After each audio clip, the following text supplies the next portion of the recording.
Flashy Trades. Today we're going to talk about Tesla Battery Day. First of all, I want to apologize because it took me a while to make this video since I had to watch all 3 hours, 3 hours and 14 minutes and 51 seconds of the live stream, and then also make some notes and think about what was the most important before I'm able to finally make this video. So it took me a while. Thank you for waiting.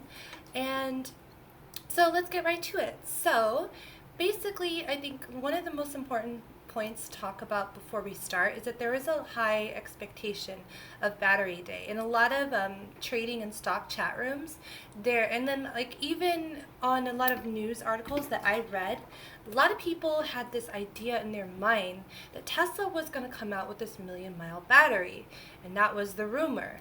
And everyone knows that, well, not everyone, but many people know the famous quote, "Buy the rumor, sell the news." So, of course, Tesla, before Battery Day started on September 23rd, saw a sell-off and even a little bit of sell-off the day before, which was kind of interesting because I was thinking if this 1,000,000-mile battery thing is real, you'd think that there'd be a run-up until the actual event, which is very common in the market. But there wasn't, and I think also because if you look at Elon Musk's Twitter, he said a couple things the day before that might have created some doubt and some skepticism in people's minds about what was actually going to happen on Battery Day. And I don't know what his true intentions were, but I believe that it was to set a realistic expectation because, of course, he has to know that people are thinking, oh, Tesla's going to sell this 1,000,000-mile battery, and they're going to unveil it. Unveil was actually a word that was used multiple times, and on his tweet, he actually says, here we go. Oh, the extreme difficulty of scaling production of new technology is not well understood. It's 1,000% to 10,000% harder than making a few prototypes. The machine that makes the machine is vastly harder than the machine itself.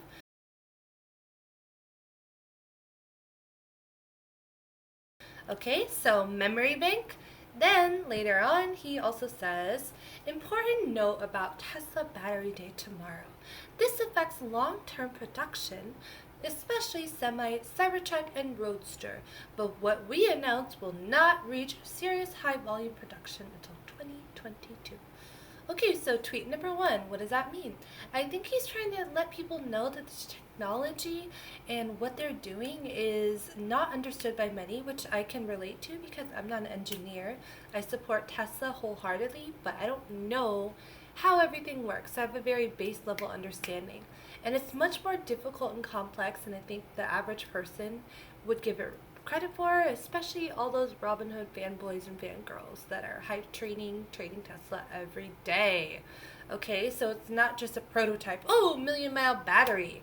The machine that is used to create the other machine being the Tesla cars, is vastly more difficult and complex than the machine itself. Okay, Elon, I think I get what you're saying. Thanks. Now, Tesla Battery Day tomorrow? Elon, what are you saying? Oh, so whatever this unveiling is, and he did use that keyword unveil, it's really more about long-term production, especially their new things, the Semi, the Cybertruck, and the Roadster. Okay, so this makes me think maybe this is more of a long-term unveiling of technology and innovation. It might not be what we think it is, so okay. And then I watched the 3-hour-long live stream, and it's true. So they actually made some great improvements to their battery. They extended, or they reduced the cost of producing the battery. They made a bigger sized cylinder, which actually allows it to last longer and charge longer and go the distance. So they did make some innovations, but I think that people just went into this event with way too high expectations, and especially because it's a 3-hour-long video, if they didn't see their instant gratification of, oh, here's the 1,000,000-mile battery, then they were like, okay, bye, no patience. And I totally understand, but I really watched it through and through, and I took notes on the technology and the progress that they've made, and from a standpoint of being someone who supports Tesla's mission, it's really great. They've made a lot of progress. So what have they done? Let me just go through my notes here. They appointed a new board member. He's Japanese. He has a ton of experience, and I think that he might be able to help the financial structure of the company. But most importantly, he's passionate about Tesla's mission, and he thinks that their mission-driven business can attract a lot of long-term investor support. So that's good. They addressed some backlashes of like child labor and work in the factories and how they're going to work to improve that. So that was really good. They showed footage at 1 hour and 8 minutes of the Shanghai Factory, and last year it was just barren land, and now it's an amazing up and running factory. They also talked about their low-cost solar panels, and how that they're really cheap. I think it's $1.20, 40 cents per watt, so that's really affordable. That's great. And then they also showed at 1 hour and 15 minutes how they're outperforming all of the other auto industries. And then they kind of appealed to the emotional side of the mission, which is like the current situation in California with the wildfires and the environment. They showed footage on the big screen, the backdrop of the wildfires in Northern California and the sky, and how things are really not looking great at the moment. So that was interesting, but it helped to feed the importance and emphasize the importance of their mission. Okay, and then they talked about the progress in the usage of wind and solar energy, how that percentage usage has increased in the past 2 years. So that was also positive. Okay, I'm just going through all my handy dandy notes. So yes, and then they talked about their goals for the gigawatt hours, which is basically the electricity produced by the charging stations. So they want to get 100 gigawatt hours by 2022, and 100 gigawatts is actually like 100 I had to do the math. 100 billion hours. 2022, that's the goal, and then 2033, they actually want to get to 3 trillion terawatt hours of produced electricity at the charging station. So I think that that's really amazing, and hopefully they can achieve that goal. Okay, and then at 2 hours 29 minutes in, they talk about the Plaid Model S, which is coming out in later next year, 2021. Later 2021, they showed it on the racetrack and gave all the statistics showing that it's a really powerful, fast car.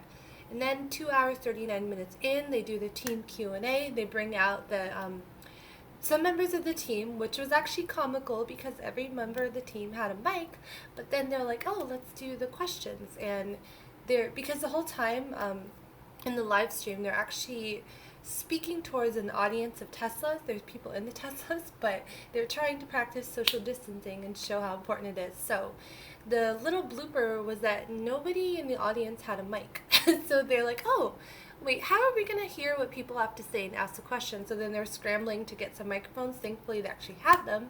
They just forgot to give them to the audience members before announcing the Q&A. So that was pretty funny. Anyway, then they also showed the manufacturing the cells in Berlin. And then Elon said something that was really powerful for the company at 2 hours 43 minutes. He said he doesn't think that ICE or internal combustion engines will exist in the long-term future. So what is an internal combustion engine? I just wanted to kind of give everyone, if you weren't totally 100% on that, it is the old form of engine that most cars are using now, or non-electric vehicle cars. It uses heat to combust and burn the fuel, which is the gas which powers the car. So he thinks that'll become obsolete and bye-bye in the long-term future. Of course, because that's what he's pushing for. Alright, and so that was that. They talked about the direct impact on climate change, how they're lowering the carbon footprint, so that was great. Employees got to speak towards the end, finally. It was amazing to hear them talk because they talked about what they did for the company and why they believe in the company's purpose and vision. Then, at the end, of course, Elon said something that I think maybe it might scare some people or make them ask some question marks. Question mark, question mark. Oh, Tesla. So he said, I quote, "Our valuation makes it seem like we're making money, but we're not. If you keep losing money, you'll just die." This thing called profit means that we need to bring in more money than we spend, otherwise we're dead. So, Elon, I really commend and appreciate your transparency. I think it's important to be honest about the profitability of a company, but at the same time, maybe the way that you worded it was a little. I don't want to like find a negative word for it, but I think that that might scare people because they're thinking, oh, so you're not making money, you're not profitable, and this is true. So, given all the information, despite the expansion and the innovation of technology and the improvements in the battery, all of that stuff, Tesla's still, and all the sales as well, Tesla's still not quite green in the books. So that's something that they need to work on. Maybe Mizuno can help them. And I really hope that they figure it out because they're an amazing company in my opinion. And I think that they have a great chance to be even bigger and better and take over and really shake up the whole auto industry as they're already doing, but even more so in the future. So yeah, that was Battery Day. If you have any questions or if you found this content helpful, please like the video. If you have not already, subscribe. And you'll find the timestamps with more detailed information on the highlights down below. Thank you for listening.